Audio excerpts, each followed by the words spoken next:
Hello, I'm Matt Davies, and this presentation is one in the Life's Big Questions series.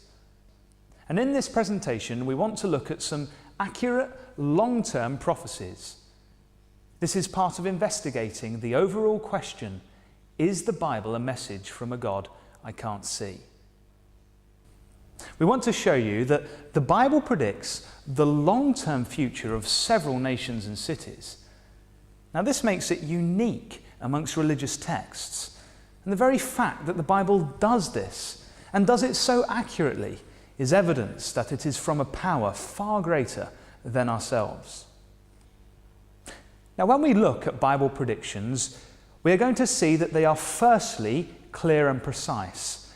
There is going to be no doubt about what they mean. And secondly, they are known to have been written down before the events took place. We are also going to see that they are 100% accurate, and we are going to see that they were written by people who had no power to make them come true. We'll see that they were fulfilled by people who were not aware that they were going to do so. And finally, we'll also see that contrasting fortunes are predicted for different cities and nations, and that the Bible writers made the correct prediction every single time. The predictions in the Bible relate to the nations and cities surrounding the nation of Israel.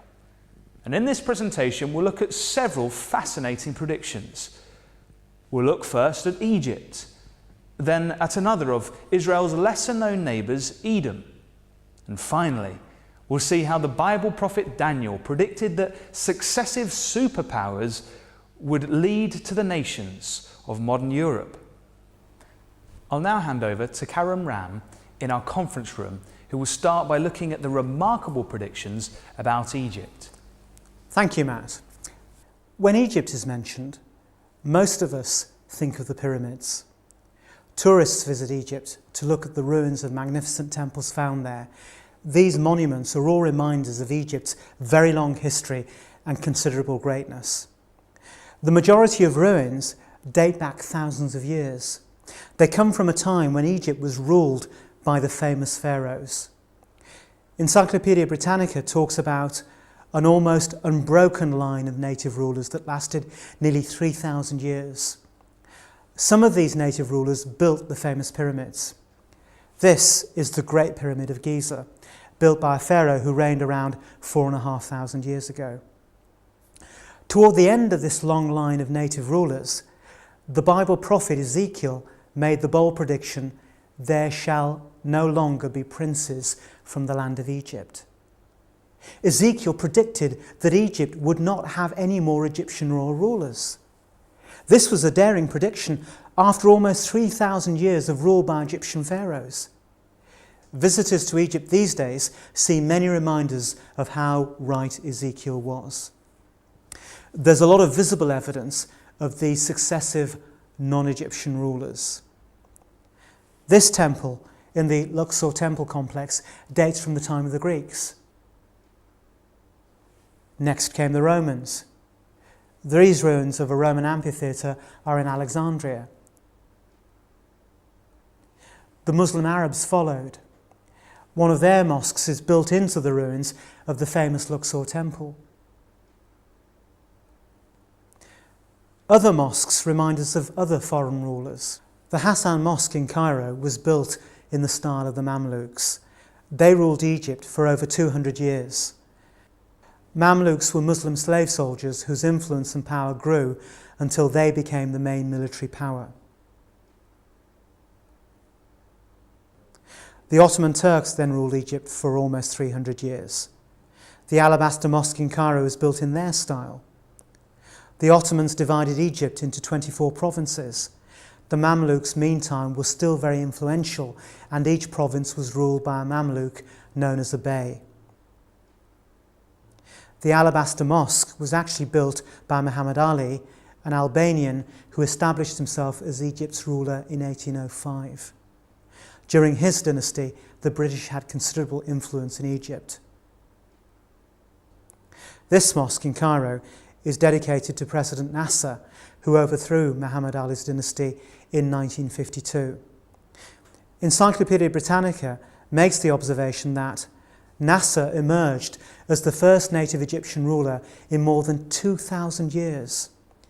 Nasser led a bloodless coup which toppled the monarchy, and Egypt became a republic. Nasser was a president, not a royal ruler like the pharaohs. So Egypt continues with no prince, as Ezekiel predicted. Before this period of domination by foreign rulers, the prophet Ezekiel made this comment about Egypt. It will be the lowliest of kingdoms and will never again exalt itself above the other nations. I will make it so weak that it will never again rule over the nations.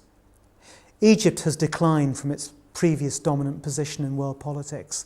Even today, it is still a very underdeveloped country, just as the Bible prophet predicted. Egypt is dependent on the River Nile for its agriculture. Equally important are the irrigation canals that take water to the surrounding land. The problem was that Egypt's foreign rulers neglected these irrigation systems. This book tells us Ottoman governors and Mamluk beys alike neglected irrigation and related agricultural works, allowing the country's economy to deteriorate. The Ottomans and Mamluks ruled Egypt in this disastrous way for hundreds of years. The prophets Isaiah and Ezekiel predicted these problems. Isaiah predicts the canals will stink, the streams of Egypt will dwindle and dry up, every sown field among the Nile will become parched. And Ezekiel says, I will bring desolation upon the land and everything in it by the hand of foreigners. It's interesting to see that the prophet Isaiah correctly predicted that irrigation problems would devastate Egypt's agriculture. We can also see the accuracy of Ezekiel's prediction that foreigners would be responsible for the devastation. Another interesting prediction made by Ezekiel is that God will sell the land to evil men. For long periods, the majority of Egyptians lived in poverty to support the rulers who lived in considerable luxury. Jason Thompson, in his book A History of Egypt, talks about the exploitation by the Ptolemies, the Greek royal family who ruled Egypt after Alexander the Great conquered Egypt in 332 BC. The Ptolemies carefully surveyed Egypt, assessed its productivity, devised a means of local administration designed to extract the maximum amount of revenue. The population of Ptolemaic Egypt consisted of a comparatively small number of relatively privileged Greeks superimposed onto the great masses of native Egyptians, most of whom lived around subsistence level, but whose back-breaking labour supported Ptolemaic society. A later example is that of Sultan Hassan, who ruled Egypt in the mid-14th century.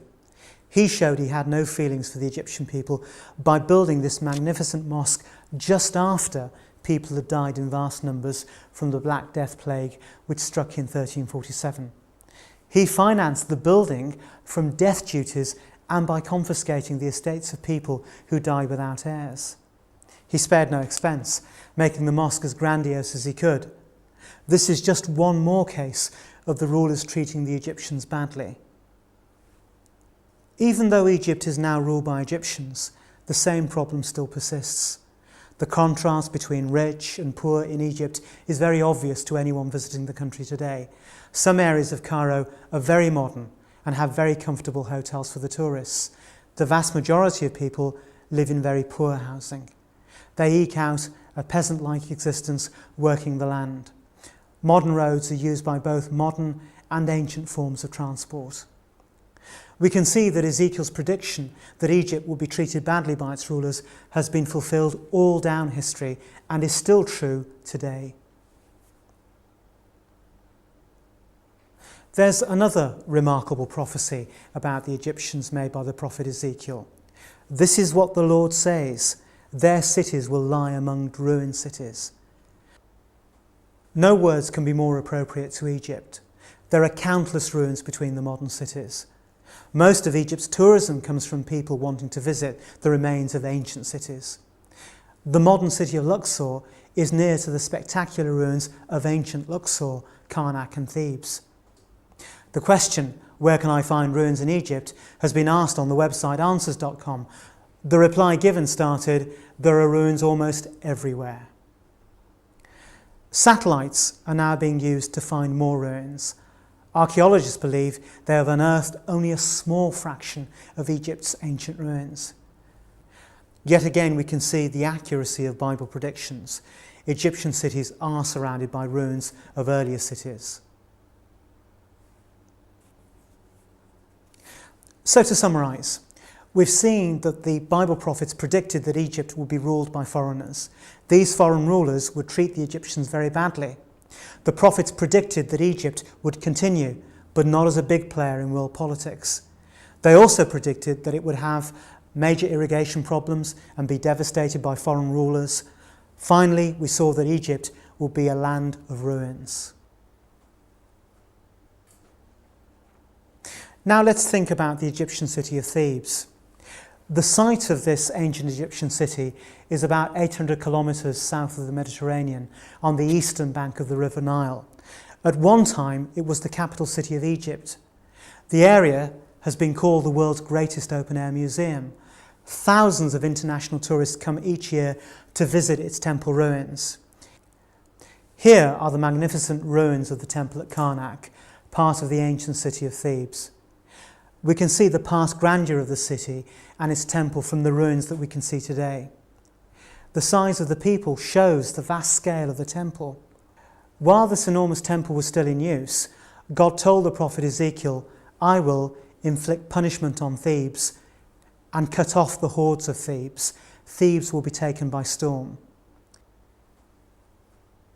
This prediction about Thebes was finally fulfilled in the 1st century BC. It was besieged by the Greeks. For 3 years it held out against the besiegers, but when it did eventually fall, the Greeks levelled most of Thebes to the ground. The city was taken by storm, just as Ezekiel predicted. The city eventually continued as several hamlets. Here is one of them, now known as Luxor. Compared to the time when it was the capital city of Egypt, the population has drastically reduced. The hordes of people living there were indeed destroyed, as Ezekiel predicted. So we have seen that Ezekiel correctly predicted that Thebes would suffer an attack from a large force. He also predicted that its large population would be dramatically reduced. We'll now look at the ancient city of Memphis. Like Thebes, Memphis is on the River Nile, but it's considerably closer to the Mediterranean Sea. Memphis remained an important city until the Muslims conquered Egypt. It was then largely abandoned and became a source of stone for the surrounding settlements. There are 2 interesting Bible predictions about Memphis. Memphis will be laid waste and lie in ruins without inhabitant. Here we see how literally this has been fulfilled. The site of Memphis is now marked by an open-air museum. The second prediction is even more detailed. This is what the Sovereign Lord says, I will destroy the idols and put an end to the images in Memphis. This detailed prediction was absolutely right about the destruction of the city, including its temples. As we've seen, there are grand temple ruins in many other places in Egypt, but not in Memphis. Egypt isn't the only nation that the Bible prophets mention. There are some interesting prophecies relating to other nations. One of the neighbours of ancient Egypt was Edom. It occupied land at the southern end of the Dead Sea, including some of modern Jordan. Here is one of the spectacular buildings in the ancient city of Petra, a market city of the Edomites. It was on the main trade routes and was very prosperous. The area had flash floods, and archaeologists have found that the inhabitants of Petra controlled these floods by the use of dams, cisterns and aqueducts. The aqueducts can still be clearly seen at Petra. These innovations meant that water could be stored ready for prolonged periods of drought. It enabled the city to prosper in what was a desert area. This meant that it was a welcome oasis on the main commercial routes which passed through. In 106 AD, the Romans took control of Petra, which continued to prosper under Roman rule for a time. But as new trade routes opened up, activity at Petra declined. In 363 AD, a very destructive earthquake hit the area, damaging the vital water distribution system. This earthquake seems to have hastened Petra's end as an important centre of trade. Eventually the city, along with Edom itself, declined and became desolate. This is just as Ezekiel predicted. I will make Mount Seir a desolate waste and cut off from it all who come and go. The prophet Ezekiel refers to Edom as Mount Seir because that's the area where the Edomites lived.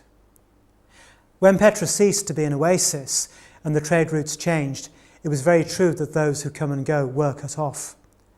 So we've seen that the Bible correctly predicted that the land of the Edomites would become desolate and the decline would be caused by the disappearance of passing traders. That ends our brief look at just a few of the many detailed predictions about Middle East nations. I will now hand you back to Matt, who will look at fascinating predictions about the superpowers that led to the nations of modern Europe. Thank you, Karen. Most of us are aware of the idea of superpowers. They are countries that exert a significant influence over other nations in the world, like America does today. Now, Babylon was such a superpower in its day. The ruins of its capital city are in modern Iraq, and the grandeur of ancient Babylon can be seen from this replica of the Ishtar Gate, which is at the entrance of the ruins of the ancient city of Babylon. Now, the Jewish prophet Daniel lived under the influence of superpower Babylon. He recorded a dream which the king of Babylon had. It gave an overview of how Babylon would be one of the successive superpowers which led to the nations of modern Europe. Daniel told the king what the dream meant, and he outlined what would happen for the 2,500 years following the fall of the Babylonian superpower. Here we can see the extent of the Babylonian Empire. The prophet Daniel told the king of Babylon, "After you, another kingdom will rise. Next, a third kingdom will rule. Finally, there will be a fourth kingdom." Now, the first part of the prediction that Daniel made was, "After you, another kingdom will rise." The Babylonian Empire was conquered by the Medo-Persian Empire around 540 BC.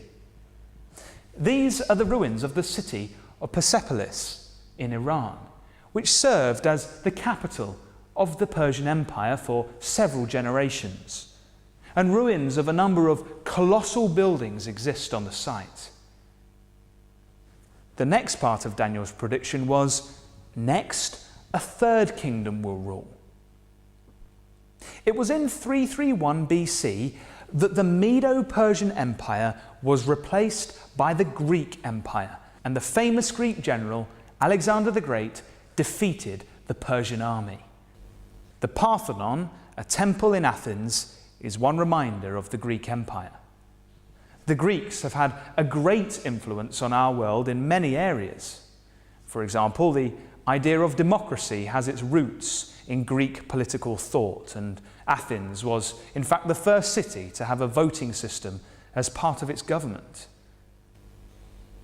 Daniel then went on to say, "Finally, there will be a fourth kingdom." It was around 150 BC that the Greek power began to be overcome by the Roman power, and in the next few years the Roman power expanded and replaced the Greek Empire. The Roman Empire reached as far as England. Hadrian's Wall protected the northern extent of the Roman Empire. Daniel then told the king that the fourth kingdom will be a divided kingdom and will not remain united.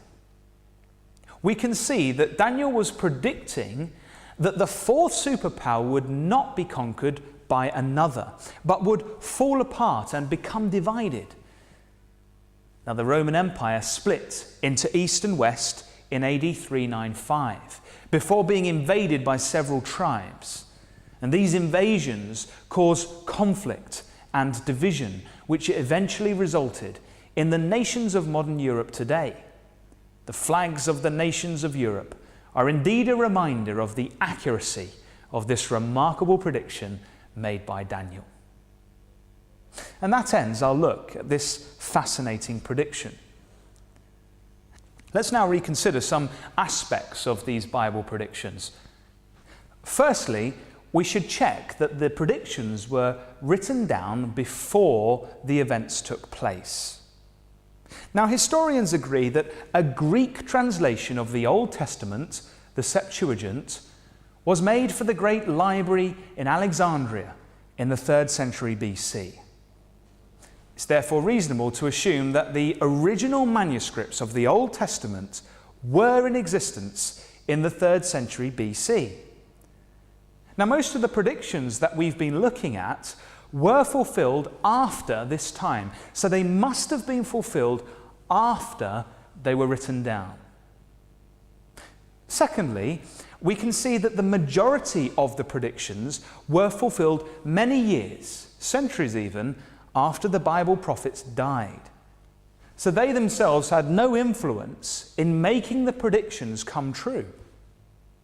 Thirdly, it's unlikely that the people involved in fulfilling the predictions were aware of them. So the predictions were fulfilled by people who had no idea that they were actually doing so. Now, these three amazing aspects make the Bible predictions unique among religious texts. Let's now think about the implications of these remarkable prophecies. We began by looking at the nation of Egypt, and we saw that the Bible prophets predicted that Egypt would be ruled by foreigners who would treat the Egyptians as slaves. The prophets predicted that Egypt would continue, but not be a great big player in world politics. They also predicted that it would have major irrigation problems caused by foreign rulers. And finally, we saw that Egypt would be a land of ruins. Now, how did the prophets know that Egypt was about to have a long period of foreign rulers, despite having just had a long period of Egyptian rulers? How did the prophets know that some of those rulers would treat the country so badly with such disastrous results? Many countries have been conquered by harsh powers, but Egypt has had far more than its fair share, and for long periods. How did the prophets know that the country would have so many ruins?